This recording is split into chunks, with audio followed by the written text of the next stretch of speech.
اگر مولانا مودودی رحمۃ اللہ علیہ کی طرف تو ان کا تو یہ معاملہ نہیں تھا، وہ اپنی آئیڈیلسٹک پوزیشن پر کھڑے تھے، اور یہ جو تحریک تھی مسلم لیگ کی، یہ انہیں اس آئیڈیل سے فروتر نظر آتی تھی اور بجا طور پر فروتر نظر آتی تھی۔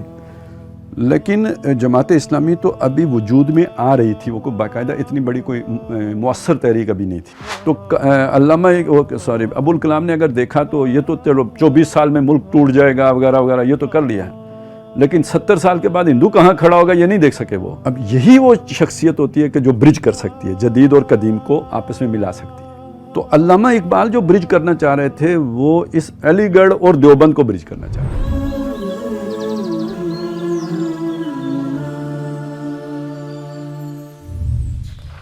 اعوذ باللہ من الشیطان الرجیم، بسم اللہ الرحمن الرحیم۔ ناظرین، گزشتہ نشست میں ہم نے سول ملٹری تعلقات کے ضمن میں اعتدال کی راہ جو تھی اس کو ڈسکس کیا تھا، اور ہم نے جو گیون سرکمسٹانسز ہیں، ہمارے موجودہ حالات ہیں، جو اس کے تناظر میں ہم نے کچھ ڈسکس کیے تھے، کچھ پاسبلٹیز کہ جو ایموشنل جو اس وقت ہمارے ہاں لوگوں کا سینٹیمنٹس ڈیولپ ہو گئے ہیں، اور اس کے اوپر جو ریئیکٹ کر رہے ہیں جس طرح سے لوگ، اس سے جو تخریب پیدا ہونے کے خدشات ہیں وہ اپنے خالد صاحب سے ڈسکس کیے تھے، اور پھر ان کا تدارک کرنے کے لیے ہم نے کیا راستہ اختیار کرنے کی ضرورت ہے۔ تو اگر وہ ہم نہیں اعتدال کا راستہ اختیار کریں گے تو اس کا کیا نقصانات ہو سکتے ہیں، وہ سارے ہم نے ڈسکس کیے تھے۔ لیکن ساتھ ہی ہم نے اسی جو تھیسس بلڈ کیا تھا، جو اس کو ایک دوسرے تناظر سے، دوسرے نقطہ نظر سے بھی پیش کرنے کی بات کی تھی کہ ہم اسی بات کو ایک دوسرے اینگل سے لے کر بھی آپ کے سامنے آئیں گے۔ تو آج ہم نے جو نشست رکھی ہے وہ ہم نے اس کا جو ہے ہمارا جو موضوع ہے ڈسکشن کا، وہ یہ ہوگا کہ تاریخ کے تناظر میں ہم دیکھیں گے کہ یہ جو جو ملٹری جو ہے ہماری، جو اسٹیبلشمنٹ ہے ہماری، اس کا جو سیاسی کردار ہے وہ کیسے یہ ڈیولپ ہو گیا، اتنا اسٹرانگ ہو گیا۔ تو ہم اس کے لیے ہمیں جو تحریک پاکستان ہے وہاں سے ہم شروع کریں گے اس کو، اور اس کو جو ہے وہ ہم آج کے جو تاریخ ہے یہاں تک ہم لیتے آئیں گے، اس کو ڈسکس کرتے آئیں گے، اور ہر جو سیاسی جو قوت تھی، یا کوئی سویلین قوت تھی، یا کوئی نان سویلین کوئی فورس تھی، اس کا کیا کیا کردار رہا ہے، کیا کیا کنٹریبیوشن رہا ہے اس جہاں پر اس نوبت تک پہنچانے میں اس ملک کو، ہم وہ سارا آج ڈسکس کریں گے۔ اور پھر اگین وہاں سے ہم آرگیومنٹ ہمارا وہی ہوگا کہ ہمیں آگے کی راہ کیا ہے۔ تو اس تناظر سے آج ہم چیزوں کو ڈسکس کریں گے خالد صاحب کے ساتھ۔ تو خالد صاحب، جو میرا اس تناظر سے پہلا سوال ہے وہ یہ آپ سے بنتا ہے کہ جب پاکستان کی تخلیق ہوئی ہے تو وہاں پر اس کی تخلیق سے پہلے ہمیں دو بڑی بڑی شخصیات نظر آتی ہیں جو تحریک پاکستان کی مخالفت کرتی ہوئی نظر آتی ہیں۔ ان میں سے ایک تو مولانا ابو الکلام آزاد ہے، اور ایک ہے مولانا مودودی۔ وہ جو مسلم لیگ جو تحریک پاکستان چلا رہی تھی وہ اس کو شدید تنقید کر رہے تھے اس کے اوپر۔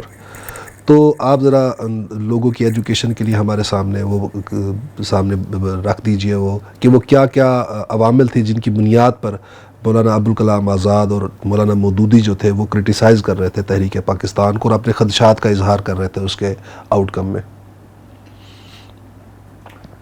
میرا خیال ہے دونوں کے موقف میں بھی فرق تھا، اور ان محرکات میں بھی فرق تھا کہ جن کی بنیاد پہ وہ کرٹیسائز کر رہے تھے، مقاصد میں بھی فرق تھا۔ مولانا ابو الکلام آزاد جو ہیں وہ اصل میں 1920 کے بعد ایک مایوسی سے دوچار ہوئے تھے، جب جمعیت علماء اسلام، جمعیت علماء ہند کہنا چاہیے، جمعیت علماء ہند کے اجتماع میں انہیں امام الہند تسلیم نہیں کیا گیا، تو اس کے بعد ایک ان کے اوپر جو ہے مایوسی کہہ لیں یا ایک ریئیکشن کہہ لیں، تو وہ ایک طرح سے جیسے قائد اعظم ایک وقت میں ناراض ہو کے تو برطانیہ چلے گئے تھے، تو وہ یعنی اس جو بھی ایک امت مسلمہ کی ایک آئیڈیلسٹک پوزیشن ہے اس سے دستبردار ہو کے تو ایک قومی جد و جہد اور ایک جیسے ہوتا ہے نا وطن کا بیٹا، تو وہ کردار انہوں نے اپنے لیے اختیار کر لیا تھا۔ تو جب ظاہر ہے آپ کے نقطہ نظر میں ایسی بنیادی تبدیلی آ گئی، تو اس کے بعد آپ نے اپنی اس آئیڈیلسٹک پوزیشن کو تو نہیں دیکھنا ہے جو آپ کی ہے، آپ نے تو پھر ریئلسٹک ہو کے اپنی اس جو نئی آپ نے سٹانس لیا ہے اس کی بنیاد پہ چیزوں کو دیکھنا ہے۔ تو جب آپ ہندوستانی بن کے سوچیں گے تو اس میں تو کہیں بھی پاکستان کی گنجائش نہیں نکلتی۔ تو بیسیکلی تو وہ اس لیے اینٹی پاکستان تھے یا جو بھی آپ کہیں، اس تحریک کے مخالف تھے. لیکن انہوں نے کچھ پریڈکشنز بھی تو کی تھی. ہاں، وہ ایک الگ ایشو ہے. دیکھیں نا، آپ نے ایک سٹانس لے لیا، اس کے محرکات کیا ہیں.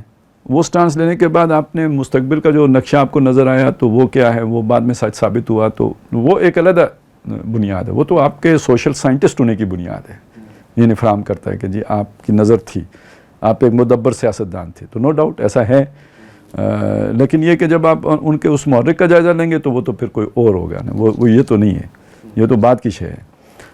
اسی طرح اب آ جائیں اگر مولانا مودودی رحمۃ اللہ علیہ کی طرف، تو ان کا تو یہ معاملہ نہیں تھا، وہ اپنی آئیڈیلسٹک پوزیشن پہ کھڑے تھے. اور یہ جو تحریک تھی مسلم لیگ کی، یہ انہیں اس آئیڈیل سے فروتر نظر آتی تھی اور بجا طور پر فروتر نظر آتی تھی. اچھا، یہ چیز سمجھتے تو ابوالکلام بھی تھے، اور وہ سمجھتے تھے کہ بھئی یہ مسلم لیگ کی تحریک، ایک تو وہ آئیڈیلسٹک مومنٹ یہ ہے نہیں، نمبر دو یہ کوئی باقاعدہ کیڈرز سے بنی ہوئی کوئی جماعت نہیں ہے، یہ اتنی مضبوط جماعت نہیں ہے، ایک پولیٹی نہیں ہے مضبوط، اگرچہ کہ تحریک ہے.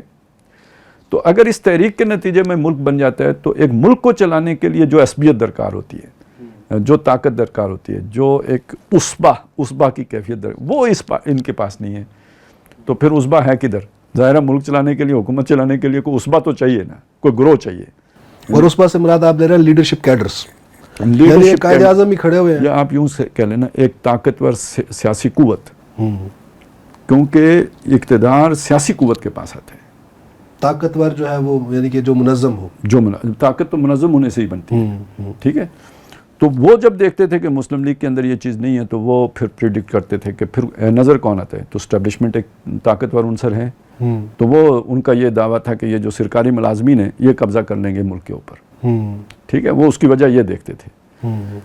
مولانا مودودی کا خیال جو اس سے بالکل برعکس بات ہے، وہ بات یہ ہے کہ بھائی چونکہ آپ کی پارٹی وہ آئیڈیلسٹک پارٹی نہیں ہے، اور دعویٰ آپ کر رہے ہیں کہ آپ ایک آئیڈیلسٹک سٹیٹ بنائیں گے، تو یہ تو مرغی کے انڈے سے ہاتھی نکالنے والی بات ہے جو نہیں پیدا ہوتا.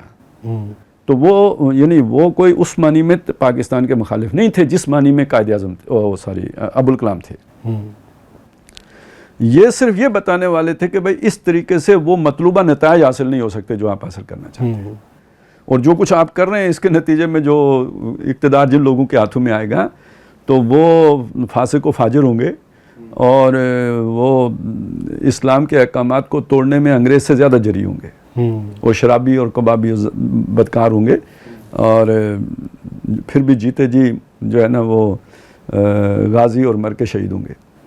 تو یہ تو اصل میں انہوں نے اس بنیاد پہ یہ پریڈکشن کی تھی، ان کی بنیاد بالکل علیحدہ ہے. البتہ دونوں میں ایک مشترک چیز یہ ہے کہ دونوں مسلم لیگ کو ایک کمزور پارٹی یا ان مقاصد سے ہم آہنگ پارٹی کے طور پر نہیں دیکھ رہے تھے.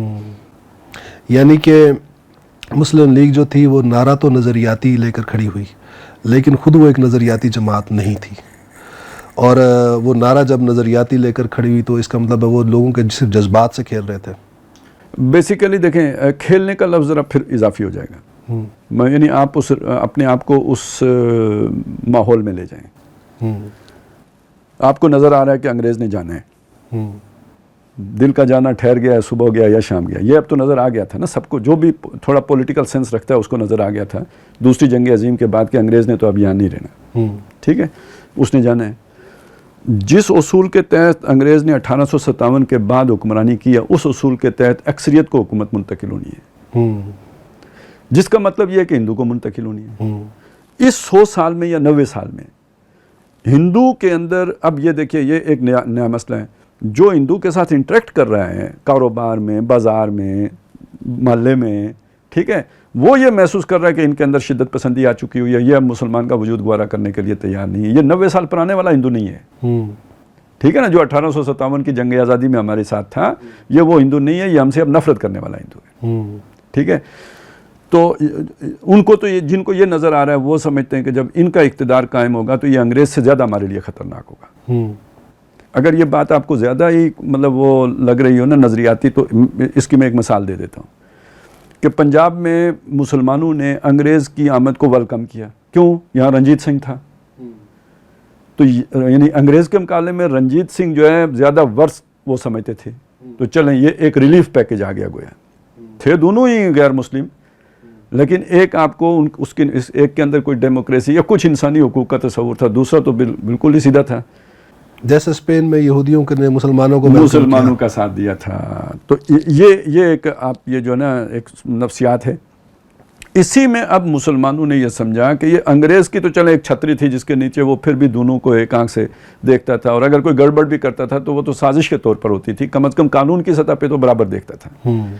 تو اگر ہندو کی حکومت قائم ہو جائے گی تو یہ ہمیں تو غلام بنا کے رکھیں گے. اچھا، یہ اس وقت تو یعنی ابوالکلام کو یہ چیز نہیں نظر آ رہی تھی، وہ والی شے نظر آ رہی تھی، اس کی پریڈکشن دے رہے تھے. یہ والی شے ان کو نظر نہیں آ رہی تھی، اس کی پریڈکشن وہ نہیں دے پا رہے تھے. نہ صرف وہ نہیں دے پا رہے تھے بلکہ جمعیت علماء ہند کا بھی ایک جو بڑا حصہ ہے یا جو لیڈرشپ تھی ان کو یہ چیز نظر نہیں آ رہی تھی. وجہ کیا تھی؟ ان کا اس طرح سے ہندوؤں کے ساتھ یعنی وہ والا انہوں نے رنگ روپ دیکھا نہیں تھا. یہ بھی ہو سکتا ہے کہ مسلمانوں کی جو مذہبی لیڈرشپ تھی اس سے خود وہ رنجیدہ تھے ابوالکلام. نہیں، اصل میں دیکھیں نا ان کا رابطہ کس سے ہے؟ نہرو سے، کس سے؟ گاندھی سے. وہ جس لیول پہ انہیں وہ شے نہیں محسوس ہوئی، وہ پلس وہ نہیں لے رہے جو محلے کا بندہ لے رہا ہے. ٹھیک ہے نا. اسی طرح جو ہمارے علماء حضرات ہیں، یہ تو اب انگریز کے دور میں کٹ کے رہے ہیں نا معاشرے سے، یہ تو اپنے اصحاب کہف کی سنت پر عمل پیرا رہے ہیں، تو ان کو بھی معاشرے کی پلس کا نہیں پتہ ہے. صحیح. ٹھیک ہے، جس کی وجہ سے یہ ہندو کی اس ذہنیت کو نہیں دیکھ سکے. تو علامہ ابوالکلام نے اگر دیکھا تو یہ تو چلو 24 سال میں ملک ٹوٹ جائے گا وغیرہ وغیرہ، یہ تو کر لیا ہے، لیکن 70 سال کے بعد ہندو کہاں کھڑا ہوگا یہ نہیں دیکھ سکے وہ. جو بات میں کہنا چاہ رہا ہوں نا کہ جو قائد اعظم نے دیکھا تھا وہ آج 70 سال کے بعد سامنے آ رہا ہے کہ آج بی جے پی کی حکومت ہے، اور ابھی کچھ وہ اور مستحکم ہو گئے تو وہاں سیکنڈ ریٹ سٹیزن شپ کے لیے سارا یعنی کام ہو چکا ہوا ہے مسلمانوں کے لیے، یعنی انہیں ان کی سٹیزن شپ ختم کر دی جائے گی. تو جب ختم کر دی جائے گی تو سیکنڈ ریٹ بھی میں نے لفظ زیادہ بول دیے ہیں، غلامی کی زندگی ہوگی جو انہوں نے وہ ابھی برما وغیرہ میں کر کے دکھا دیا ہے. تو یہ کس نے دیکھا؟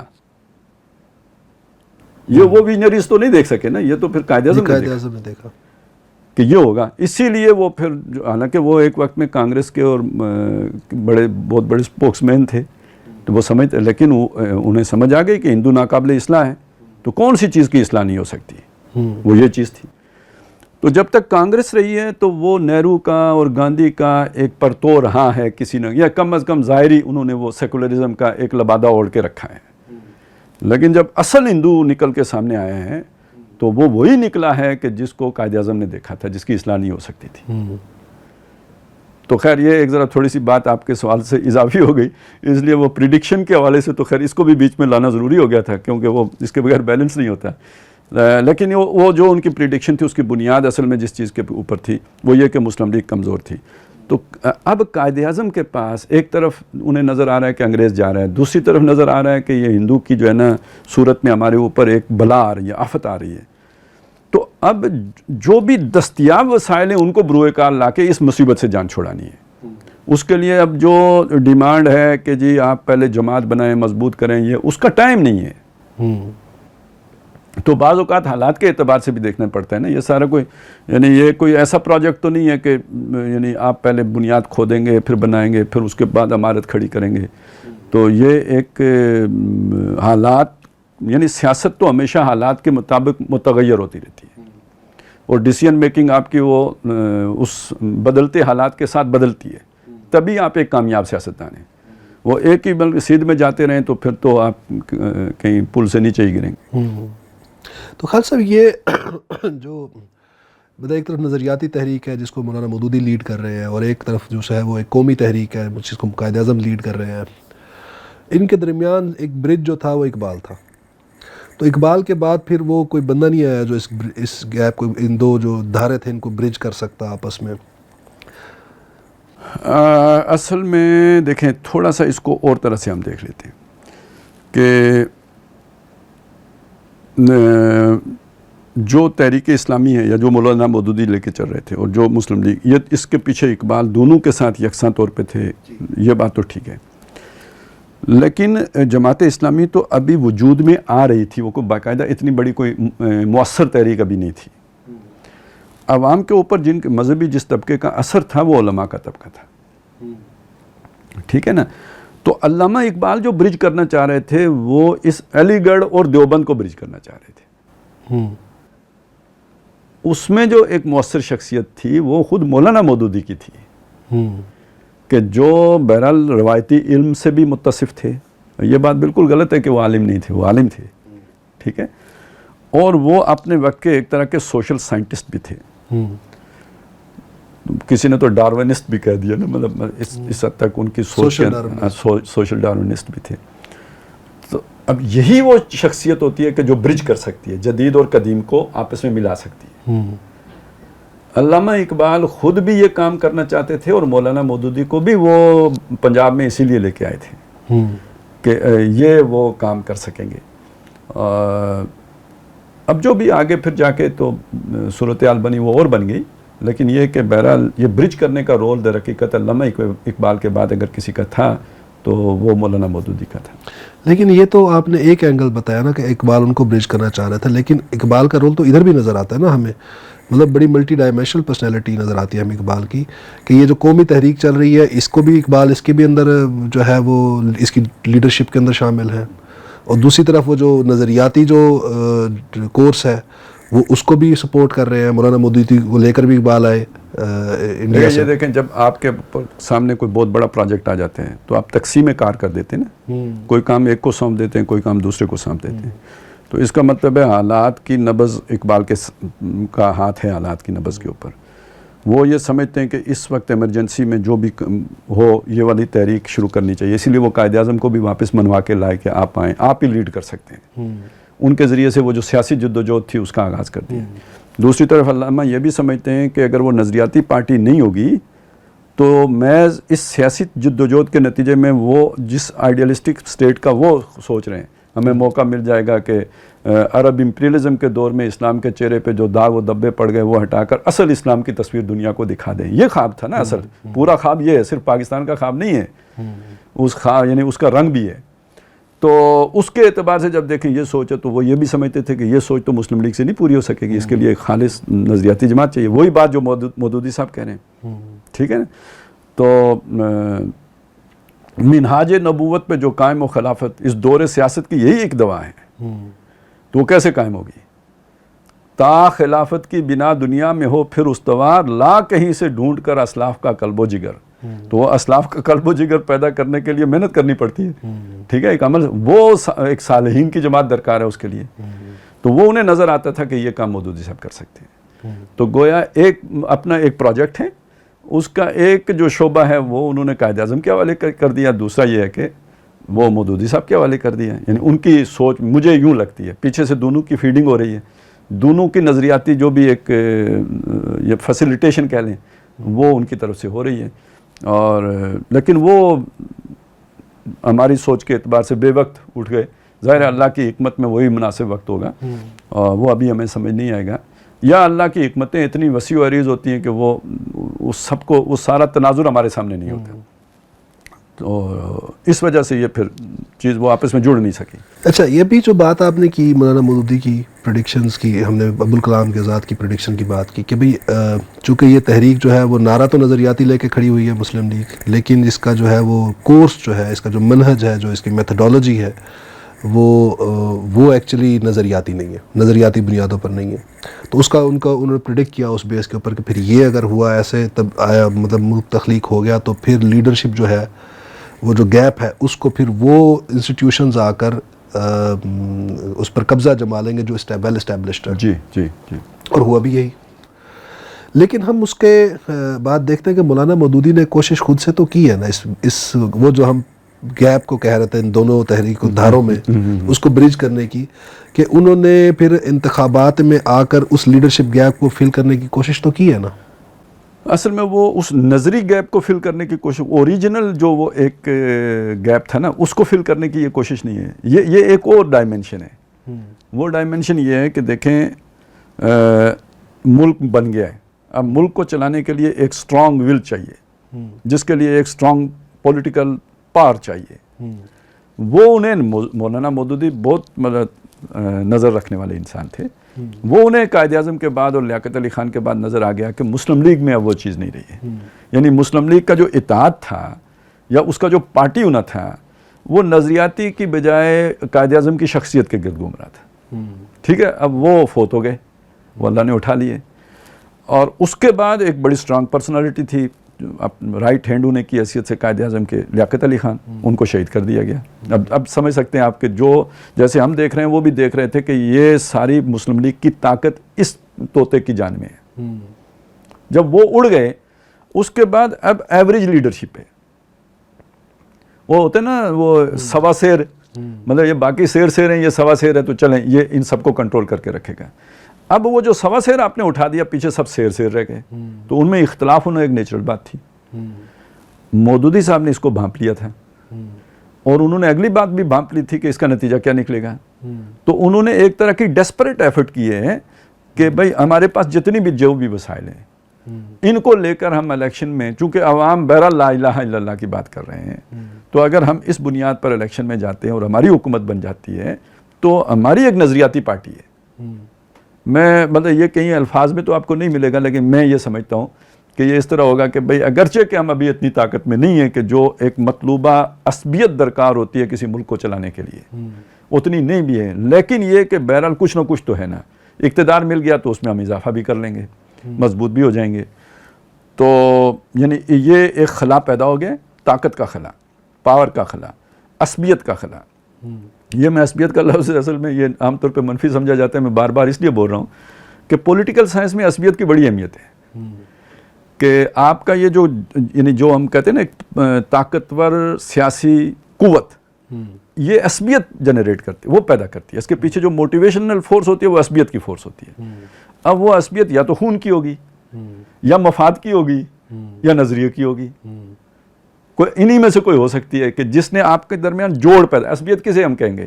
وہ جیسے سیمنٹ جوڑتا ہے دو اینٹوں کو, دو افراد کو جوڑنے والی طاقت, قوت, اس کو بائنڈنگ فورس, وہ عصبیت ہے. ٹھیک ہے, تو اقتدار کے لیے وہ عصبیت درکار ہوتی ہے. تو جب انہوں نے دیکھ لیا کہ مسلم لیگ کی وہ عصبیت ڈھیلی پڑ گئی ہے, اور وہ آتا ہے نا آسمان ڈھیلا پڑ جائے گا, یعنی آج کشش ثقل کے نظام نے سب کو ایک ایک جگہ پہ اپنی جگہ پہ رکھا ہوا ہے, لیکن جب قیامت ہوگی تو وہ آسمان ڈھیلا پڑ جائے گا, یعنی اس کی یہ قوت ثقل جو ہے یہ کمزور پڑ جائے گی, تو یہ سارے تتر بتر ہونا شروع ہو جائیں گے. تو یہ کیفیت پیدا ہو جاتی ہے جب آپ اگر فرض کریں کسی شخصیت کے بنیاد پر جمع ہیں, وہ شخصیت بیچ سے اٹھ جائے تو پھر اس کے بعد انتشار ایک فطری عمل ہے. ٹھیک ہے, وہ اس کا مشاہدہ جب مسلم لیگ میں نظر آنا شروع ہوا تو مودودی صاحب نے بر وقت ایک اٹیمپٹ کی, اور یہ اسی طرح کی ایک ڈیسپریٹ ایفرٹ تھی جیسے خود قائد اعظم نے ملک بنا کے کی, کہ وہ کوئی چانس ہی نہیں ہے اور کیا کریں, اب انتظار کریں جماعت بنانے کا. جیسے کانگریس جماعت ہے تو پھر تو بہت وقت گزر جائے گا اور انگریز چلا جائے گا اور ہندوؤں سے جان چھڑانی بہت مشکل ہو جائے گی, تو ابھی لے لیں جیسے بھی ملتا ہے. تو اسی طرح انہوں نے بھی یہ سوچا کہ چلیں لوگ ہیں, پھر علماء کی طاقت بھی مجھے مل گئی, تو یہ ملا کے تو پھر ہم ایک طاقت بن جائیں گے. اب جب میں علماء کا نام لیتا ہوں تو یہ ذہن میں رکھیے گا کہ کانگریس سے زیادہ مضبوط جماعت پولیٹیکل پارٹی ہندوستان میں علماء کی پارٹی تھی, جمعیت علماء ہند تھی. یعنی یہ اتنی مضبوط تھی کہ سارے مذہبی طبقات اسی پہ تھے. 1920 تک تو سارے شیخ الہند کے تحت سارے مسالک ایک ہی پارٹی تلے تھے. یہ اتنی مضبوط تھی کہ 1857 کی جنگ آزادی میں ہندوؤں نے بھی ان کا ساتھ دیا, ان کے بینر تلے دیا. گاندھی بھی جو ہے نا پھر وہ تحریک خلافت میں شامل ہو گیا. یہ تو 20ویں صدی کی تحریک ہے.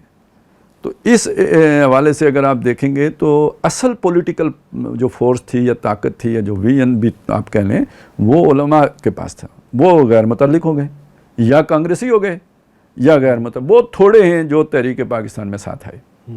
ٹھیک ہے, اور وہ بھی آئے تو سیکنڈری لیڈرشپ کے طور پر, یا کچھ مطلب وہ مطلب وہ کوئی اعلیٰ قیادت میں ان کا رول نہیں تھا. تو جس کی وجہ سے مسلم لیگ کے اندر وہ پولیٹیکل میچورٹی نہیں تھی.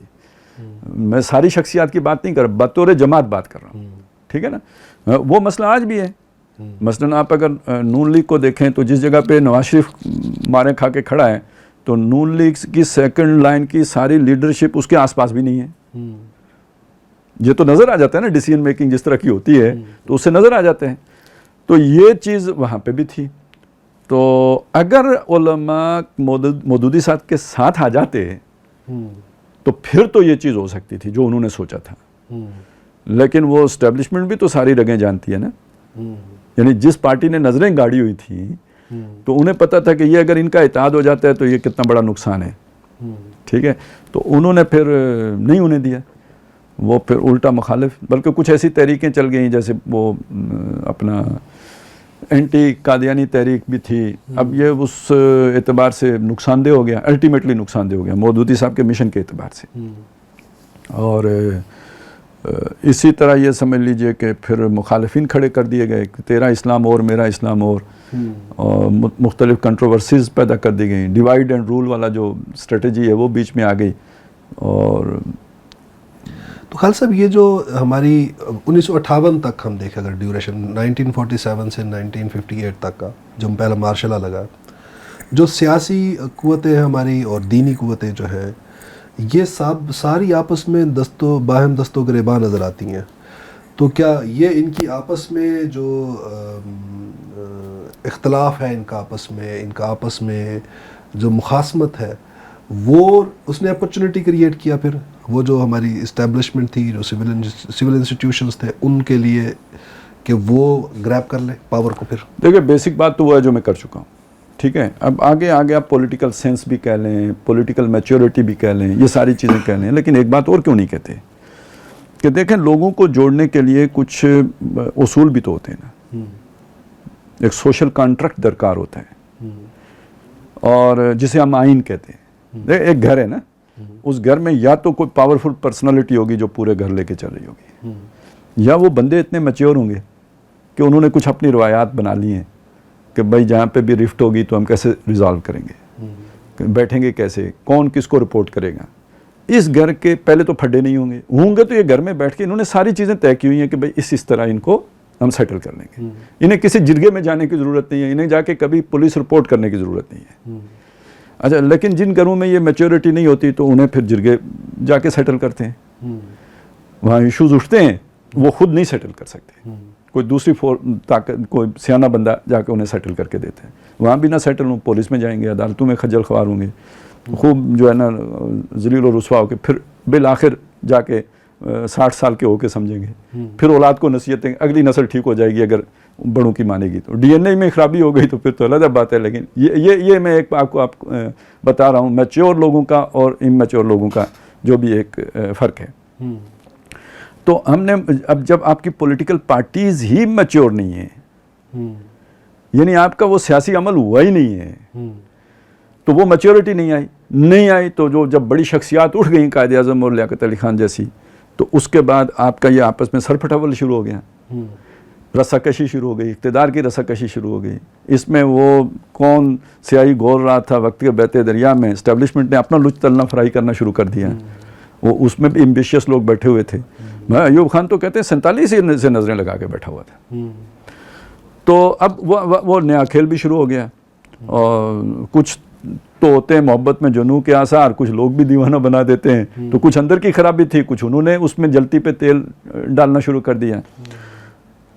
تو اس کے نتیجے میں پھر بالآخر جا کے تو وہ سارا یعنی اچھا اوپر سے کوئی کانٹریکٹ بھی نہیں ہے, کوئی آئین بھی نہیں ہے کہ جس کا حوالہ ہی دیا جا سکے, کہ جو آپ کو چلیں ایک جگہ پہ باندھ کے رکھے, وہ موجود ہی نہیں ہے. تو اس ساری صورتحال کا پھر جو بھی اسٹیبلشمنٹ تھی, سول خاکی دونوں, انہوں نے بھرپور اس کو ایکسپلائٹ کیا, اور مطلب مذاق خیز صورت بن گئی تھی نا. ملک چلانے والی کوئی صورت نہیں تھی. جیسے گھر مصیبت بن جاتا ہے اور بدنامی ہوتی ہے پورے محلے میں کہ ہر وقت فساد پڑا ہوا ہے, تو ملکوں کی سطح پہ ہماری یہ بدنامی شروع ہو گئی تھی. اور کسی نے تانا بھی دے دیا تھا کہ میں اتنی شلواریں نہیں تبدیل کرتا جتنے پاکستان میں حکومتیں بدل جاتی ہیں. یعنی آپ کے مطابق جو مخاصمت تھی جو پولیٹیکل فورسز اور مذہبی فورسز کے درمیان, اس کی اصل وجہ جو تھی وہ پولیٹیکلی میچورٹی تھی ان کے آپس میں, اور اس کا فائدہ اٹھایا پاور جو ہے پھر وہ ان کے پاس سے خود بخود. اب جو انگریز سول سروس چھوڑ گیا تھا نا, تو انہوں نے پھر اس کا فائدہ اٹھایا. سو اٹس کوائٹ نیچرل کہ اگر پولیٹیکل ویکیوم کہیں کریٹ ہوگا تو وہ منظم جو آپ نے عصبیت والی بات کی کہ جو زیادہ اسٹرانگ یا مضبوط یا آرگنائزڈ گروہ ہوگا وہ پاور گریب کر جائے گا، تو جو کہ ہو گیا 1958 میں. لیکن 1958 میں چلے یہ ہو گیا، لیکن اس کے بعد آپ دیکھیں کہ فاطمہ جناح کی لیڈرشپ کے اندر ان پولیٹیکل فورسز نے دوبارہ اس کے خلاف ریزسٹ بھی تو کیا. وہ جو پاور جو ہے وہ سینٹر اگر شفٹ ہو گیا تھا ادھر سے یا کھینچ لیا گیا، اگر وہ اس اسٹیبلشمنٹ نے کھینچ لیا تھا، تو اس کو واپس جو عوام کے پاس لانا، اس کی ایک منظم جد و جہد ہوئی ہے، پھر وہ بھی تو ہوئی ہے. اچھا، اس میں ایک دو چیزیں ذہن میں رکھیں. پہلی بات یہ ہے کہ ایک جو پولیٹیکل شعور ہے، سیاسی شعور، جذباتی سطح کا، فوری ریئیکٹ کرنے کا، وہ جتنا بنگال میں تھا اتنا مغربی پاکستان میں نہیں تھا. ٹھیک ہے، اور مغربی پاکستان میں کراچی اس میں تھا. اب اگرچہ کہ میرا یہ سمجھنا ہے کہ جو ڈپتھ ہے نا سیاسی شعور کی، وہ جتنی پنجاب میں ہے کہیں نہیں ہے، جذباتیت سے ہٹ کر. ٹھیک ہے نا، گہرائی میں جا کے چیز کو دیکھنے کی جو صلاحیت پنجاب کے دانشور میں ہے وہ کسی اور خطے کے دانشور میں نظر نہیں آتی. ٹھیک ہے، لیکن وہ غیر مؤثر ہے. وہ کہیں اپنی کوئی ٹولی ہوگی، کوئی بیٹھک ہوگی، وہاں بیٹھ کے، یا کوئی اخبار میں کسی نے کالم لکھ دیا. عوام یعنی سیاسی شعور سے آری مخلوق ہے. ٹھیک ہے، وہ اگر تھا تو کراچی میں تھا یا بنگال میں تھا. اچھا، ادھر لیڈرشپ جو تھی خواہ بنگال کی ہو یا مغربی پاکستان کی ہو، یہ جو وہ والی سر پٹھول تھی اس سے تنگ آئی ہوئی تھی. مخلص لیڈر بھی تنگ آیا ہوا تھا. لہٰذا جب شروع میں فوجی آتا تھا تو یہ سارے ہی اس کو ویلکم کرتے تھے. یعنی میں اور آپ بھی زندہ ہوتے تو جہاں پہ غلام محمد جیسا حکمران ہو، صدر ہو، جو اپنی بات نہیں کہہ سکتا، اس کی جگہ جو بندر آ جائے آپ کہیں گے نا یار چلیں یہ کچھ تو بول لیتا ہے نا، اور بغیر پرچی کے بولتا ہو تو پھر تو اور بھی آپ اسے پسند. کل ہی میں نے پروگرام دیکھا ہے وہ نا بیٹھک، اس میں وجاہت مسعود صاحب جو ہے وہ بتا رہے تھے کہ فاطمہ جناح نے بھی ویلکم کیا تھا. بس یہ میں تو اب اصل میں یہ چیز بلڈ کر رہا ہوں نا کہ وہ حالات ایسے ہوتے ہیں کہ اس میں آپ یہ کہہ لیں کہ وہ اتنی بڑی نظر سیاستدان کی ہوتی نہیں ہے، تو وہ اس کو دیکھ کے کہتے ہیں چلیں یار کچھ بہتر ہو گیا. ٹھیک ہے، اچھا وہ کچھ بہتر ہو گیا تو 2 سال کے بعد پتہ لگتا ہے کہ نہیں یہ تو نہیں، کوئی نہیں بہتر ہوا. اب وہاں سے پھر مطلب سرگوشیاں شروع ہوتی ہیں. میں نے آپ سے بات کی، انہوں نے یہ 2 سال اور اس میں گزر جاتے ہیں. ٹھیک ہے، کیونکہ پولیٹیکل پروسیس ہے، وہ پنپتا ہے، وہ ایک دم یعنی وجود میں نہیں آ جاتا. تو جب تک آپ رائے عامہ بنانے کی مرحلے تک پہنچتے ہیں نا، اس وقت تک بہت دیر ہو چکی ہوتی ہے. اس وقت تک وہ جس نے حکومت پر قبضہ کیا ہے وہ اپنے پنجے گاڑ چکا ہوتا ہے، مضبوط بنا چکا ہوتا ہے. اس کی بنیادیں بہت جو ہے نا وہ طاقتور بنیادوں پہ کھڑا ہو چکا ہوتا ہے. اب اس کو اکھاڑ کے پھینکنا آسان نہیں رہتا. یہ ویشیس سرکل ہے جس میں ہم چل رہے ہیں. دیکھیں، یہ صرف ایوب خان کو ویلکم نہیں کیا گیا، ضیاء کو بھی کیا، ضیاء الحق کو بھی کیا، مشرف کو بھی، بے نظیر نے مشرف کو، بے نظیر تک نے مشرف کو کر دیا. ٹھیک ہے نا. یہ میں آپ کو بتاؤں نا کہ ڈاکٹر صاحب سے ہم نے بہت سنا کہ جمہوریت اس ملک کی بقا کے لیے لازمی ہے، اسلام استحکام کے لیے، جمہوریت بقا کے لیے. ٹھیک ہے، اور جمہوریت ایک ایسا نظام ہے جو اس ملک کی سالمیت کے لیے ضروری ہے. یہ سے ہٹنا، اور مارشل لا بالکل ہی سم قاتل ہے، مضر ہے، زہر ہے، وغیرہ وغیرہ. 99 میں مارشل لا لگ گیا. تو جو پہلا جمعہ آیا، میں نے بھی ایک جگہ تقریر کرنی تھی، میں نے اس مطابق جو ہے نا تقریر کر دی، مارشل لا کی مذمت کر دی. اچھا ٹھیک ہو گیا جی. ڈاکٹر صاحب جو تقریر کرتے تھے اس وقت کیسٹس ہوتی تھی نا، آڈیو کیسٹس ہوتی تھی، وہ میں نے ادھر رکھی ہوئی تھی، وہ آ جاتی تھی میرے پاس، تیسرے چوتھے دن تک پہنچ جاتی تھی. کیسٹ آئی تو ڈاکٹر صاحب نے بالکل الٹی کہانی سنائی ہوئی تھی. ویلکم کیا ہوا تھا، ڈاکٹر صاحب نے ویلکم کیا ہوا تھا ایک طرح سے. تو میں لاہور جب گیا تو ہمارے ناظم اعلیٰ ہوتے تھے ڈاکٹر عبدالخالق صاحب، یہ ڈاکٹر صاحب کے داماد تھے. تو میں نے ان سے پوچھا کہ جی یہ ڈاکٹر صاحب نے تو ہمیں کہانی یہ پڑھائی تھی، اس کہانی کے مطابق تو بنتا یہ تھا، یہ ڈاکٹر صاحب نے کیا کیا؟ تو کہتے ہیں یار یہ جس طرح کی جمہوریت نواز شریف کی تھی نا اس سے یہ امریت ہی بہتر ہے. ٹھیک ہو گیا. تو اب اس چیز کو اگر آپ ذہن میں رکھیں تو آپ پھر بینظیر کو بھی وہی دیں نا روم, ٹھیک ہے, اور وہی پھر آپ محترمہ فاطمہ جناح کو بھی دیں, اور وہی پھر ان کو بھی دیں جنہوں نے ضیاء الحق کو ویلکم کیا تھا. بھٹو صاحب بھی آج ہم کہتے ہیں نا کہ ڈیموکریٹک تھے, آپ نے ان کا دور دیکھا؟ ہم نے تو سنا ہے, مطلب اگر دیکھا بھی ہے تو وہ کوئی اس طرح ہم نے بھگتا نہیں ہے اس کو. بڑا فاشسٹ قسم کا دور تھا اس کا. اپنی جگہ پہ بھٹو صاحب ایک جاگیردار تھے, وہ بالکل ڈیموکریٹ نہیں تھے, ٹھیک ہے نا.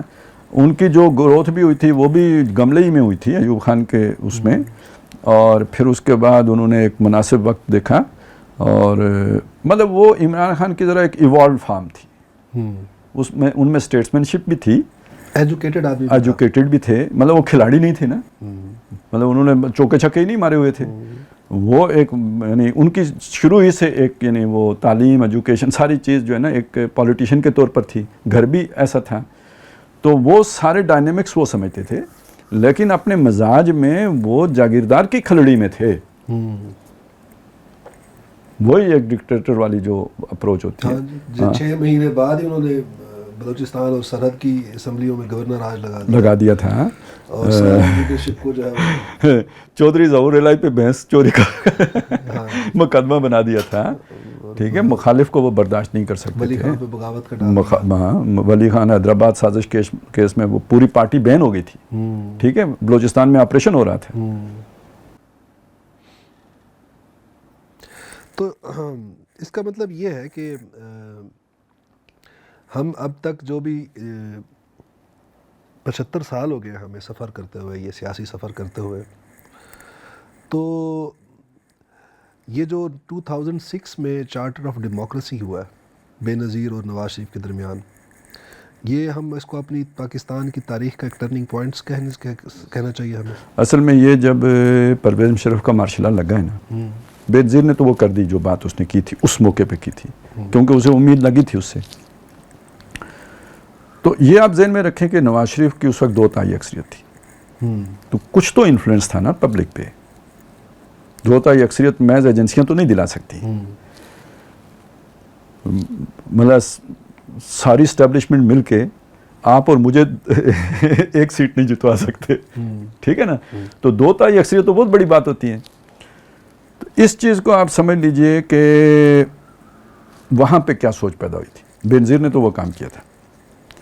ہمارے علاقے سے سردار مہتاب احمد خان, وہ وزیر اعلیٰ تھے اس وقت کے پی کے میں, بعد میں گورنر بھی رہے, یعنی ایک نواز شریف کی سیاست کا ایک اہم کھلاڑی.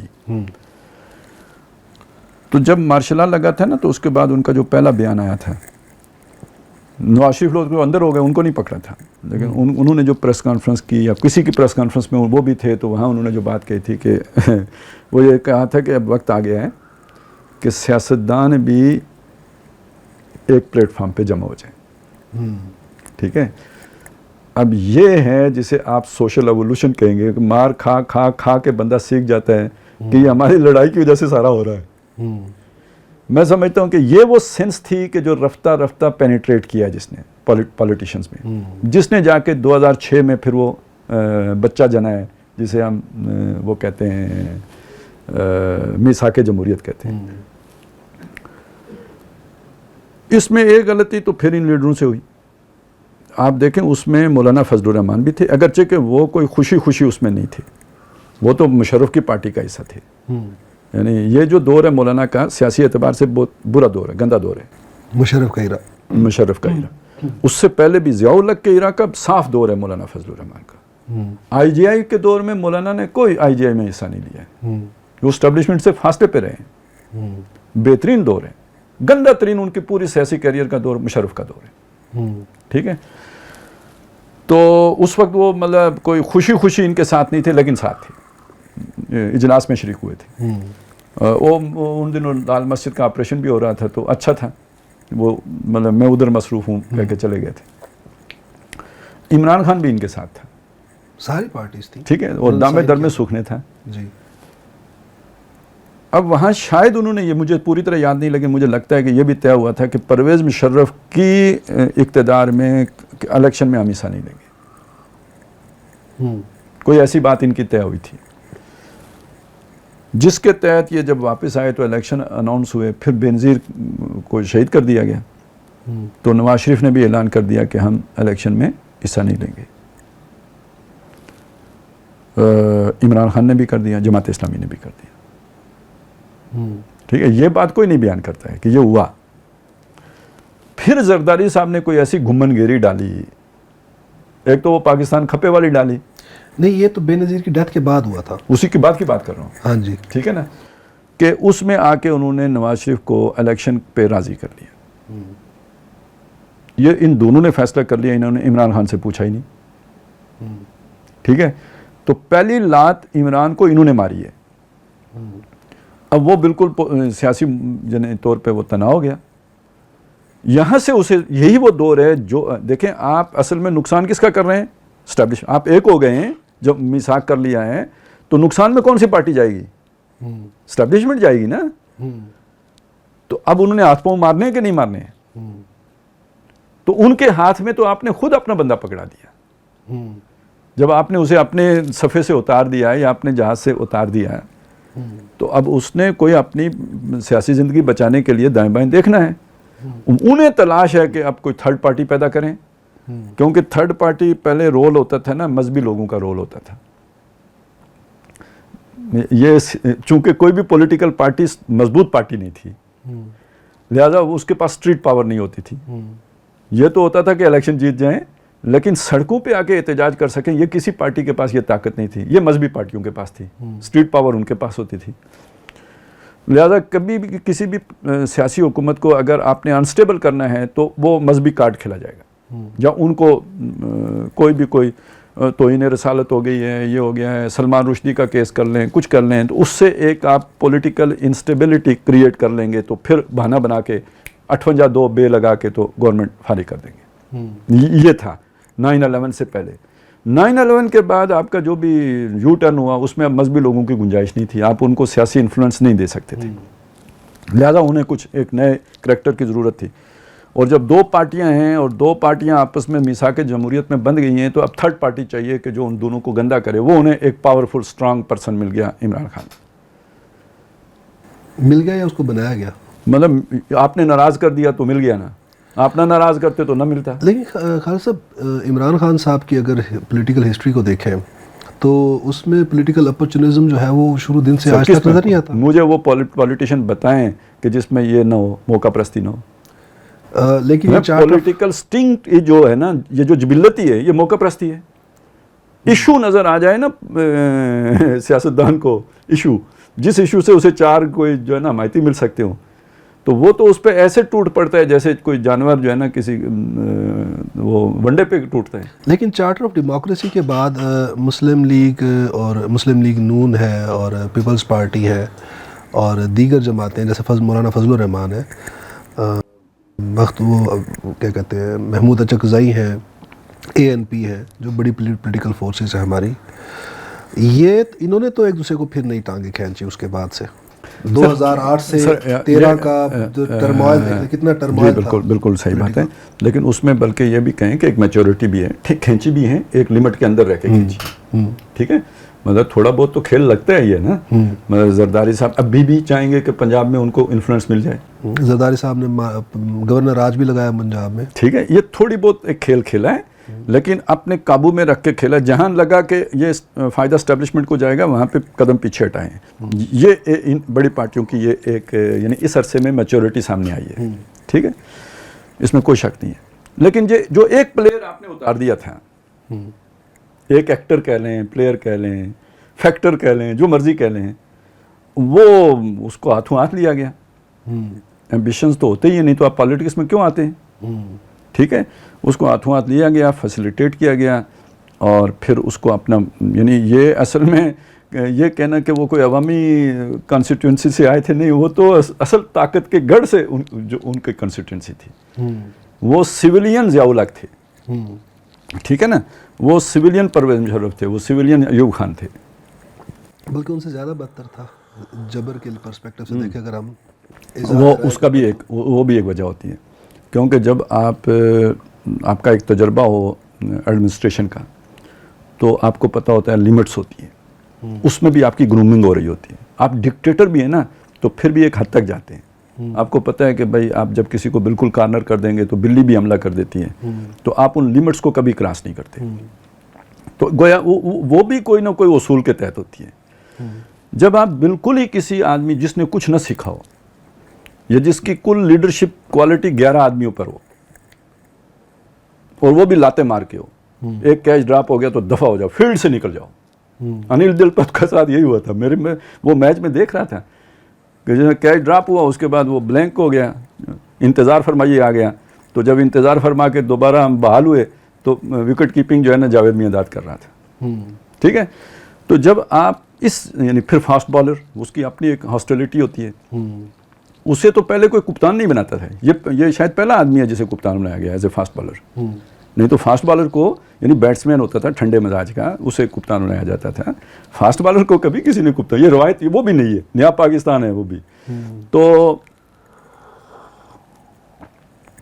اس اپروچ کا بندہ جب اس کے پاس یہ آل مائٹی وہ بن جائے تو پھر اس نے وہی کرنا ہے جو انہوں نے کیا. مجھے چیخیں سناؤ تاکہ مجھے مزہ آئے. لیکن چلے یہ بھی ایکسپیریمنٹ ہو گیا.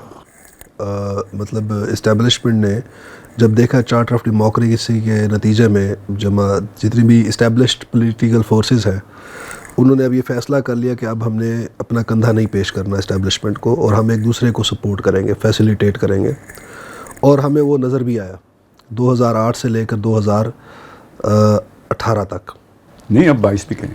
ٹھیک ہے, کیونکہ اس کے بعد بھی اور صحیح اس کے بعد مطلب مائنس عمران خان وہ ساری فورسز اکٹھی رہی ہیں, اور ان کا رول بڑا ڈیسائسو ہے. مطلب وہ جو پی ڈی ایم بنی ہے اور اس کے بعد جو ریزسٹنس اس میں یعنی ڈیسائسو جب آپ کہیں گے تو اس میں سب کا ہی رول ہے, لیکن لیڈنگ رول اگرچہ کہ ہو سکتا ہے آپ مجھ سے اختلاف کریں, وہ آپ نواز شریف کو دیں. یقیناً بہت بڑا رول ہے نواز شریف کا بھی ذاتی حیثیت میں, جماعت کا نہیں کر سکتا میں ان کے سارے خاندان کا بھی نہیں کہہ سکتا, ان کی سیکنڈ لائن لیڈرشپ بھی ساری کا نہیں کہہ سکتا. چند لوگ ہیں ان کا بھی بڑا اہم رول ہے. لیکن یہ کہ اس میں جو لیڈنگ رول ہے وہ مولانا فضل الرحمان کا. مولوی ہونے کی حیثیت سے آپ انہیں کریڈٹ نہ دیں تو ایک علیحدہ بات ہے, لیکن یہ کہ اور آپ اس چیز کو دیکھیں کہ آپ کے مذہبی لوگوں کو کتنی بڑی چوری بیچی جا رہی تھی یا چورن بیچا جا رہا تھا, شیرہ, کہ جو وہ آج کل جو ایک نئی اصطلاح یہ مذہبی یوتھیہ کی, تو اس ایک جماعت کے بارے میں کسی نے تبصرہ کیا ہے کہ طارق جمیل صاحب تو ہیں ہی وہ جو بھی ہیں, تو وہ اس جماعت کے بارے میں کہا کہ وہ ان سے 20,000 نوری سال ایڈوانس عمران خان کی محبت میں. تو خیر اس میں مطلب آپ مولانا کی بہرحال یہ جو سیاسی بصیرت, میں پھر یہ کہتا ہوں دیکھیں اس سے یہ کوئی نہ سمجھے کہ میں انہیں کوئی حق پرست وہ بات کہہ رہا ہوں. جو بات ہے اس کو سمجھنا چاہیے سیاستدان کے طور پر. اس سیاسی عمل کے اندر ایک لیڈر کی حیثیت سے ان کا کردار بہت امتیازی ہے, اور اس پورے عرصے میں انہوں نے یہ بھی شو کیا ہے کہ میں صرف سیاسی لیڈر نہیں ہوں, میرے پیچھے ایک سیاسی پارٹی, اسٹرانگ سیاسی پارٹی بھی کھڑی ہے. ایک ایسی سیاسی پارٹی جو نہ پیپلز پارٹی ہے نہ مسلم لیگ نون ہے. وہ آج بھی وہ ڈیلی ڈالی جماعتیں ہیں, وہ کوئی آرگنائز نہیں ہے, اتنی آرگنائز نہیں ہے جتنی کہ انہوں نے شو کیا. وہ جو ہم نے جہاں سے بات شروع کی تھی نا کہ ایک آرگنائزڈ پارٹی چاہیے ہوتی ہے, تب وہ طاقت بنتی ہے جس سے اقتدار ملتا ہے. تو وہ اگر معتدب تعداد نہ ہو تو ایک علیحدہ بات ہے, کوانٹٹی کی کمی ہونا ایک علیحدہ بات ہے, کوالٹی موجود ہے وہاں. اچھا خالد صاحب, میں جو سوال کر رہا تھا وہ یہ تھا کہ جو 2006 سے جو چارٹر آف ڈیموکریسی ہوا ہے, وہ ایک ہسٹورک ڈاکیومنٹ تھا, ایک وہ ہال مارک تھا ہماری پاکستان کی جو ہسٹری ہے 75 سالہ. اس کے بعد اگر پچھلے 16 سال کو ہم دیکھیں, جو ہمارا سیاسی جو پیش رفت ہوئی ہے یا پولیٹیکل ہمارا جو جرنی تھا, اس میں کچھ میچورٹی ہمیں نظر آتی ہے سیاسی جماعتوں کے درمیان, سیاسی جو قوتیں ہیں ان کے درمیان, اور انہوں نے ایک دوسرے کو سپورٹ کیا ہے, اور اب وہ انہوں نے اپنا کندھا نہیں پیش کیا. حتیٰ کہ یہ جو پچھلے 4 سال بھی ہم نے دیکھے ہیں کہ وہ شدید جبر کے تھے. جو اسٹیبلشمنٹ جو ہے وہ ایک اپنا ایک نیا پروجیکٹ, ہائیبرڈ رجیم کا پروجیکٹ لے کر آئے, اور اس میں انہوں نے سامنے تو بظاہر ایک پولیٹیکل فیس رکھا, لیکن پیچھے بیٹھ کے وہ سارا وہ انہوں نے ساری جو ہے وہ ڈوریں خود ہلا رہے تھے بظاہر، لیکن وہ ایکسپیریمنٹ بھی ناکام ہو گیا. اور یقیناً اس میں یہ جو پولیٹیکل فورسز تھیں ان کی آپس میں جو یکجہتی تھی، ان کی جو ریزسٹنس تھی، جس کا آپ نے ابھی اپریشیٹ بھی کیا، مولانا فضل الرحمان کے رول کو آپ نے، نواز شریف کے رول کو بھی آپ نے کہا بڑا امپورٹنٹ رول تھا اس کا بھی، جماعت کا نہیں، نواز شریف کا. تو اب یہ کافی نہیں ہے کہ یہ جماعتیں پولیٹیکلی میچور تو ہو گئی ہیں اب، اور وہ جو پروجیکٹ آخری، مطلب ہمارے دو ہی آپشنز ہو سکتی تھی. ایک ایکسپیریمنٹ کر کے وہ پہلے دیکھ چکے تھے ڈائریکٹ مارشل لا کی فارم میں، 4 مارشل لاز لگے ہمارے ملک میں، وہ اس کا انہوں نے نتیجہ دیکھ لیا. اور اب یہ جو پچھلے 16 سال سے جو سفر چل رہا ہے، اب اس سے نظر بھی نہیں آتا کہ مارشل لا کے کوئی امکانات، اب کوئی اس کے لیے کوئی اپرچونٹی کریٹ ہوتا ہو، جو ہمیشہ ان کے لیے کریٹ کیا سیاستدانوں نے. تو اب وہ تیار نہیں ہے سیاستدان نا، وہ پولیٹیکلی اتنے میچیور ہو گئے ہیں کہ وہ اپرچونٹی دینے کو اب تیار نہیں ہے. تو پھر ہائیبرڈ رجیم کا تجربہ کیا گیا، ایک نئے ماڈل کو لے کر آیا گیا، تو وہ بھی پٹ گیا، 4 سال کے اندر ہی پٹ گیا وہ بھی. تو اب یہ تجربہ ناکام ہونا کیا یہ اس بات کو ثابت نہیں کرتا کہ اب ہماری پولیٹیکل فورسز جو ہے وہ اب کافی میچیور ہو گئی ہیں. تو اب اگر ہماری اسٹیبلشمنٹ پیچھے ہٹنا چاہ رہی ہے تو ان کو بس پیچھے ہٹا دے فوراً، اور یہ جو سارا جو طاقت ہے وہ ان کو ڈائیورٹ کر دی جائے، ان کو ٹرانسفر کر دی جائے اور یہ سنبھالیں آ کے. بلکہ اس میں اضافہ کر لینا کہ ہماری جو اسٹیبلشمنٹ ہے وہ بھی میچور ہو گئی ہے، اسے بھی لگتا ہے کہ یہ ہمارا فیلڈ نہیں ہے، تو ہم جو تجربہ کرتے ہیں الٹا گلے پڑ جاتا ہے. تو ہم آئندہ توبہ کرتے ہیں اس طرح کے کسی جو ہے نا مہم جوئی سے کہ ہم کوئی اپنا بچہ پالیں، بچہ جمہورا، اور پھر اس کو اس طرح کریں. تو یعنی بظاہر ابھی تک تو یہی دکھتا ہے. اچھا، اب ذرا میں اس طرح چیز کی طرف توجہ دلانا چاہتا ہوں کہ یہ سارا جو ہمارا تجربہ ہے نا سر، اگر آپ اسے نوٹ کریں تو یہ ایک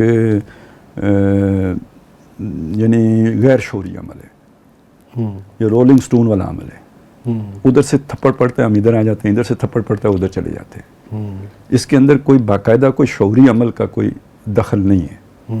ٹھیک ہے، جس کا نتیجہ کیا نکلے گا کہ دیکھیں ایک ایونٹ ہوتا ہے یا ایک سچویشن آتی ہے، وہ آپ کی یاداشت کا حصہ ایک وقت تک رہتے ہیں، اس کے بعد نسیان غالب آتا ہے، وہ چیز پیچھے چلی جاتی ہے. تو یہ سمجھنا کہ جو فوجی جنتا کو ابھی بات سمجھ میں آئی ہے یہ 20 سال کے بعد بھی یہ ادھر ہی کھڑی رہے گی، اس کی کوئی گارنٹی نہیں ہے. ٹھیک ہے نا، یہ بات انہیں پہلے بھی سمجھ میں آتی رہی ہے، یہ کوئی پہلی دفعہ نہیں سمجھ میں آئی ہے. 2008 میں بھی ہوا تھا. ہاں، انہیں پہلے بھی سمجھ میں آتی رہی ہے کہ انی صاحب نے نہیں سارے پیچھے ہٹا دیے تھے. تو یہ انڈر کرنٹس موجود رہتے ہیں. ابھی آپ کیا سمجھتے ہیں کہ وہ جو اتنا بڑا سارا سیٹ اپ بنایا گیا تھا تو وہ بس اوپر ایک آرمی چیف کے بدلنے سے یا لیڈرشپ کی وہ سوچ بدلنے سے وہ سارے نیچے ساری سوچیں بدل گئی ہوں گی؟ لیکن بہرحال وہ ایک انپریسیڈنٹڈ ایونٹ تو تھا نا کہ D G I S P R جو کہ پورے انسٹیٹیوشن کو ریپرزینٹ کر رہا ہوتا ہے، D G I S I, وہ سر یہ ساری ایک لیئر کی بات ہے نا. اور وہ کہہ رہے ہیں کہ ہم یہ اگلے 20 سال کی لیڈرشپ، چلیں 20 سال مان لیتا ہوں، ٹھیک ہے، اس دوران وہ مطلب اگلے 6 مہینے کے بعد آ کے کہیں کہ ہم نے یہ فیصلہ کر لیا تھا، لیکن یہ سچویشن بن گئی ہے تو اب ہم تو بالکل مجبور ہو کے آئے نا، قسم سے نہیں آنا تھا، تو کیا کریں گے آپ؟ ٹھیک ہے، تو یہ کوئی پتہ نہیں ہوتا. اصل چیز وہ فورسز ہوتی ہیں جو نیچرل فورسز ہیں. اگر پاور ان کے پاس ہے تو پاور ہی تو اصل میں ویکیوم فل کرتی ہے. تو سیاسی جماعتوں کو صرف میچور ہی نہیں ہونا، پاور بھی جنریٹ کرنی ہے. ٹھیک ہے نا، کہ اگر کوئی ایسا جو مہم جو آ جائے تو اس کو ریزسٹ کر سکے. آپ نے دیکھا نا ترکی کی آپ مثالیں دیتے ہیں، تو آپ کو اردوغان جیسی پارٹی بھی بنانی پڑے گی نا. اور پاور جنریٹ کرنے کا مطلب کیا ہے آپ کا؟ یعنی دیکھیں آپ کی عوامی جماعت ہے، یا ایک سمپل لفظ لے لیں، ووٹ کو عزت دو. کیوں عزت دیں؟ ووٹ کو عزت کیوں دیں؟ اس لیے دیں کہ بھئی یہ عوام کی ووٹ ہے نا، ٹھیک ہے، ہاں ان کی ول کا اظہار ہے. جو آپ کی جماعت ہے، پیپلز پارٹی ہے یا نون لیگ ہے یا جو بھی فلانی ہے جو بھی ہے، یہ آپ کی لمیٹڈ کمپنی ہے یا عوام کی جماعت ہے؟ ملک کی سطح پہ تو آپ چاہتے ہیں کہ عوام کی حکومت ہو. آپ کی پارٹی کس کی ہے؟ آپ کی ذاتی جاگیر ہے؟ آپ کی کوئی فیکٹری ہے؟ آپ کا یہ کوئی گروپ آف کمپنیز ہے یا یہ عوامی پارٹی ہے؟ تو عوامی پارٹی ہے تو ووٹ کو عزت دو، عوام کو اونرشپ دو. ٹھیک ہے نا, یہ ان کی پارٹی ہو, وہ پارٹی اپنی پارٹی کی, جیسے وہ ملک کا وزیر اعظم چنتے ہیں ایسے پارٹی کا صدر چنیں, ٹھیک ہے, جیسے وہ ملک کا وزیر اعظم یا وہ پارلیمنٹیرینز چنتے ہیں ایسے وہ عہدیدار چنیں کہ ہمارے علاقے کا صدر یہ ہوگا, سیکرٹری یہ ہوگا. کل ٹکٹ کی تقسیم مرکز کیوں کرے, ٹھیک ہے نا, کسی پارٹی کے ہیڈ کوارٹر سے کیوں ٹکٹوں کی تقسیم ہو, یہ اس علاقے کے نمائندے جو آپ کے پارٹی ورکرز ہیں وہ بیٹھ کے کیوں نہ طے کریں کہ ہمارے علاقے سے فلانا بندہ جو ہے وہ کھڑا ہوگا الیکشن میں. یہ ہے آنرشپ, یہ ہے ووٹ کو عزت دینا. یعنی جمہوریت کی جنگ کے لیے ضروری ہے کہ پہلے اپنا مورچہ ٹھیک کریں. یہ گراس روٹ لیول تک آنرشپ, جب سینس آف آنرشپ چلا جائے گا تو اب اس کا نتیجہ یہ نکلے گا کہ کل کا یہ اس پر ڈاکہ مارے گا تو مجھے لگے گا کہ میری آنرشپ کے اوپر ڈاکہ مارا گیا. ٹھیک ہے نا, بندہ اس پہ جان بھی دے دیتا ہے, آپ کی کوئی گھڑی چھپائے تو آپ بڑی مشکل سے اپنا ریئیکشن کنٹرول کرتے ہیں. یار گھڑی اتنی قیمتی نہیں ہے جتنی جان قیمتی ہے, نہیں تو انسٹنکٹ کیا کہتا ہے, ریئیکٹ کرنے کو کہتے ہیں. ٹھیک ہے, کیوں دوں میں اپنی گھڑی, ٹھیک ہے مر جاؤں گا, نہیں دیتا. تو جب مجھے یہ لگے گا میری پارٹی ہے تو پھر بندے کے اندر وہ موٹیویشن آتی ہے کہ اس پہ ڈاکہ مارنے نہیں دیتا, ٹینک کے آگے لیٹتا ہے. وہ لیڈرشپ کی اپیل پہ نہیں لیٹتا, وہ اپنے ریئیکشن پہ آتا ہے کیونکہ وہ اس کی چیز ہوتی ہے. تو آپ اپنی پارٹیوں میں جب تک سینس آف آنرشپ نہیں دیتے, اسے عوامی پارٹی نہیں بناتے, وہ جیسے ابھی انڈیا میں ایک جماعتی کا نام کوئی کیا رکھا, عام آدمی پارٹی جو بنا دیا. جب تک آپ اپنی جماعتوں کو بالفعل عام آدمی پارٹی نہیں بناتے جمہوریت مستحکم نہیں ہو سکتی. دیکھیں آپ کہتے ہیں اداروں کو مستحکم کرنا ہے, ٹھیک ہے, تو ادارہ, ایک سیاسی ادارہ کس شے کا نام ہے, جماعت. یعنی یہ جڑ بنیاد تو جماعت ہے نا. اگر وہ جماعت مضبوط نہیں ہوگی تو پارلیمنٹ مضبوط نہیں ہو سکتی. اگلی بات ہے پولیٹیکل ایجوکیشن, آپ کو اگر ویژنری لیڈرشپ چاہیے تو وہ چھن کے کیسے اوپر آئے گی. جیسے آپ دودھ کو بلوتے ہیں اوپر مکھن آتا ہے, یہ جمہوری پروسیس ہے جس کے نتیجے میں لوگ جب الیکٹ کریں گے تو اوپر وہ لوگ آئیں گے کہ جو معاشرے کی کریم ہوں گے, پھر مجرم نہیں آئیں گے.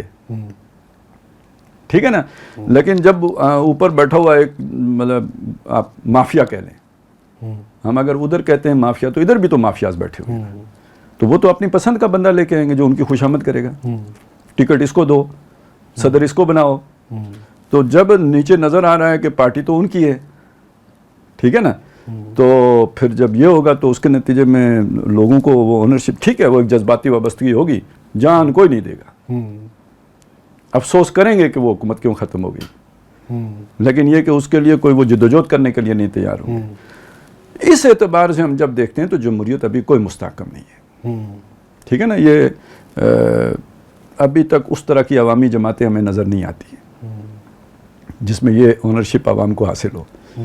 لہٰذا یہ سمجھنا کہ جمہوریت کا مستقبل سیکیور ہو گیا ہے, یہ بہت قبل از وقت ہے, اور اسے حالات کا جبر کہیے, کیونکہ جو بھی آپ, وہ تو کوئی ایسے ہی دور گزرا ہے جس میں ہر شے کا بیڑا غرق ہو گیا, یہ جو پچھلا 4-5 سال کا دور گزرا ہے. اب یعنی ڈیفالٹ تک باتیں پہنچ گئی تھی, تو جن کا ویسٹڈ انٹرسٹ ہے, جن کے کھابے کھلے ہوئے ہیں, انہیں جب ملک ڈوبتا نظر آیا تو پھر انہوں نے کیا کرنا تھا. باقی اور بھی بہت سارے کھیل ہوئے ہیں نا, یہ تو کوئی کلیش آف انٹرسٹ بھی تھا, میں نے چیف بننا ہے یا آپ نے چیف بننا ہے, وہ لمبا کھیل تھا جس میں ایک موقع کریٹ ہوا اور یہ ساری چینج آ گئی. ٹھیک ہے, تو ابھی مجھے کوئی اس طرح نہیں نظر آتا, جب تک ابھی بہت سارا کام باقی ہے. ٹھیک ہے, ایک وہ ادارہ آپ کا ہے مستحکم تھا, وہ بھی کمزور ہو رہا ہے پالیٹکس میں آنے کی وجہ سے. فوج کا ادارہ بھی, آپ کی عدلیہ کا برا حال ہے. آپ مطلب عدلیہ جس نے, جو آئین کی کسٹوڈین ہے, وہ آئین کی پرواہ نہ کرے. ٹھیک ہے, تو برا حال ہے نا. وہاں پہ بھی کوئی کام اس طرح کا نظر نہیں آتا. پارلیمنٹ آپ کی کا برا حال ہے, آپ کی سیاسی پارٹیوں کا برا حال ہے. تو اس میں یہ جمہوریت کی مضبوطی کی کوئی علامتیں نہیں ہے. کم از کم وہ جو انڈیکیٹرز ہیں نا, وہ نہیں بتا رہے کہ جمہوریت مضبوط ہوئی ہے.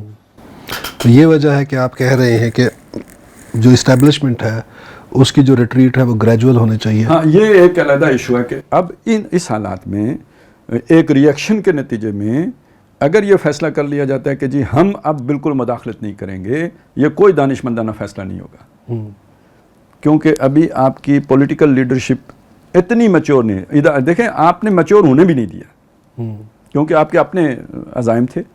آپ نے کسی ادارے کو بننے ہی نہیں دیا, گرو ہی نہیں کرنے دیا, ایون پولیس کے ادارے کو نہیں کرنے دیا, ٹھیک ہے نا, کسی سول جو ایجنسی ہے اس کو نہیں گرو کرنے دیا کیونکہ وہ آپ کے عزائم کی راہ میں کہیں رکاوٹ نہ بن جائے.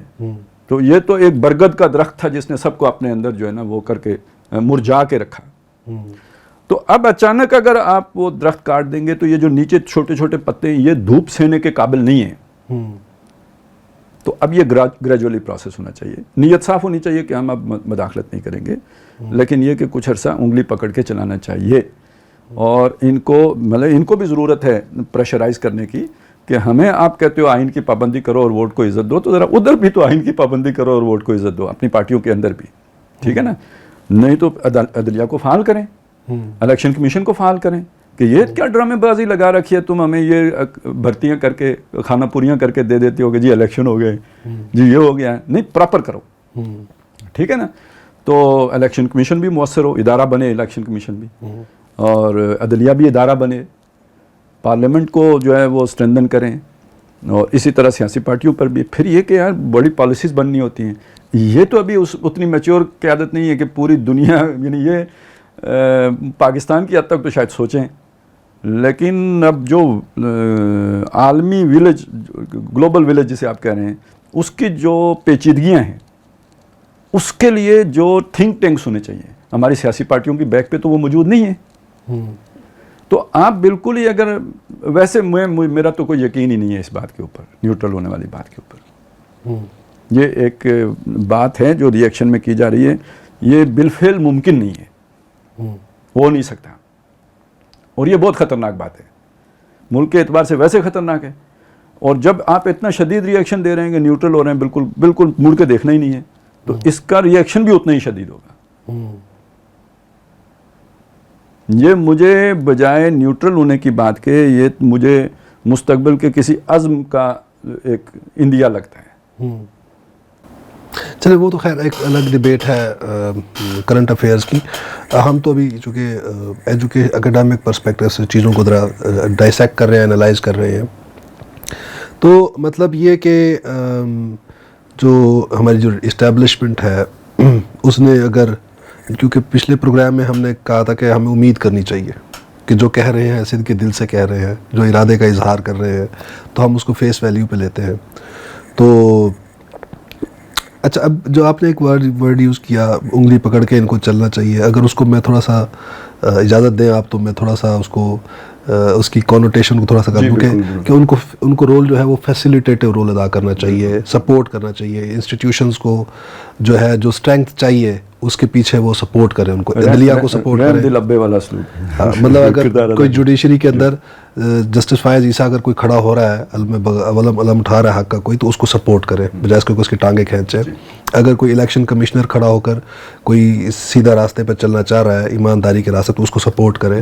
ایسے پولیٹیکل انسٹیٹیوشنز, پولیٹیکل جماعتیں جو ہیں, ان میں بھی اگر کوئی ڈیموکریٹک ریفارمز ہو رہی ہیں یا کوئی ڈیموکریٹک وہ قدم اٹھا رہے ہیں, تو ان کو یہ سپورٹ کریں. تو ان کا رول فیسیلیٹیٹر اور سپورٹیو رول ہونا چاہیے. ان کو یعنی دیکھیں کون سی, مطلب میری نظر میں کون سی مداخلت, سیاسی مداخلت بری ہے, جب آپ کسی پولیٹیکل پارٹی کی لیڈرشپ کو چھوڑ کر سیکنڈ لائن لیڈرشپ سے رابطے کریں, جب کوئی خفیہ منصوبہ بنا کے کچھ لوگوں کو کھڑا کرنے کی کوشش کریں, کوئی اسٹریٹجی بنائیں کسی گورنمنٹ کے خلاف, یہ مداخلت, اس کی کوئی گنجائش نہیں ہونی چاہیے. لیکن آپ ایک سیاسی جماعت کے اصلاح کے لیے یا ملک کے سیاسی نظام کی اصلاح کے لیے پراپر بندے سے رابطہ کرتے ہیں, یعنی لیڈرشپ سے رابطہ کرتے ہیں. آپ آ کے اسمبلی کے فلور پر کہتے ہیں کہ یہ آپ غلط کر رہے ہیں, آپ کو یوں کرنا چاہیے, ہم آپ کو بریفنگ دینے آئے ہیں, ٹھیک ہے نا. یہ کوئی سیاسی مداخلت نہیں ہے, یہ آپ کا رول ہے, یہ آپ کو کرنا, فیڈ بیک, یہ آپ کا فیڈ بیک ہے. تو اس سے بھی اگر آپ دستکش ہو جاتے ہیں تو پھر جو ہے نا, اسی طرح مطلب جہاں پہ بھی قانون کی کوئی اس طرح دیکھیں, اور پولیٹیکل فورسز کو بھی انسیکیور فیل نہیں کرنا چاہیے ایسے انسٹیٹیوشنل فیڈ بیک سے. جی بالکل, چاہے وہ کوئی بھی اس کے پیچھے کوئی ایجنڈا ہے یا کچھ ہے, وہ انہیں بھی اطمینان رکھنا چاہیے کہ ہماری بھلائی کے لیے یہ باتیں کی. They should trust each other. ناظرین, آج ہم نے دوسرے اینگل سے اسی چیز پاور ڈائنامکس کے پرسپیکٹیو سے ہم نے اسی چیز کو ڈسکس کیا دوبارہ کہ جو اسٹیبلشمنٹ جو ہے ہماری جو موجودہ اسٹیبلشمنٹ ہے اس نے جو دعویٰ پیش کیا ہے یا جو جس ارادے کا اظہار کیا ہے کہ وہ اب اپنے آپ کو ڈی پولیٹیسائز کرنے جا رہے ہیں، تو ہماری جو اس کے ان کو جو سجیشن تھی جو خالد صاحب کی وہ یہ تھی کہ یہ ریٹریٹ جو ہے، یہ ڈی پولیٹیسائزیشن جو ہے اس کو گریجول ہونا چاہیے، کیونکہ پاور جو ہے وہ کنسنٹریٹڈ ہے ایک انسٹیٹیوشن میں اور اس کے پیچھے پچھلے 75 سال کا جو ہے وہ تعامل ہے اور شامل ہے اس میں. تو اب یہ اگر اچانک پیچھے ہٹ جائیں گے تو ایک پولیٹیکل ویکیوم کریٹ ہو جائے گا، کیونکہ جو ہماری پولیٹیکل پارٹیز ہیں ان میں جو ابھی تک وہ صحیح طرح سے ڈیموکریٹائز نہیں ہو سکی، ڈیموکریٹک نہیں بن سکی، ابھی تک ان کے اندر وہ اسٹرینگتھ پیدا نہیں ہو سکی جس کے ذریعے سے وہ اس پاور ویکیوم کو فل کر سکے. تو جب تک یہ جو ہمارے سویلین انسٹیٹیوشنز ہیں یہ اپنے پاؤں پہ نہیں کھڑے ہو جاتے، یہ اسٹرینگتھن نہیں ہو جاتے، تو یہ یکدم پولیٹیکل ویکیوم کریٹ نہیں کر دینا چاہیے اسٹیبلشمنٹ کو. ان کو چاہیے کہ یہ گریجولی پیچھے ہٹیں اور یہ ان کو اسٹرینگتھن کرتے جائیں، ان کو سپورٹ کریں ان سویلین انسٹیٹیوشنز کو. جب تک وہ اپنے قدموں پہ کھڑے نہیں ہو جاتے تب تک ان کو پولیٹیکل ویکیوم کریٹ نہیں کرنا چاہیے، ورنہ اس کا فال آؤٹ ہوگا، جس کی طرف ایک اشارہ خالد صاحب نے کیا بھی تھوڑا سا، تو لیکن وہ چونکہ بحث پھر کہیں اور نکل جاتی.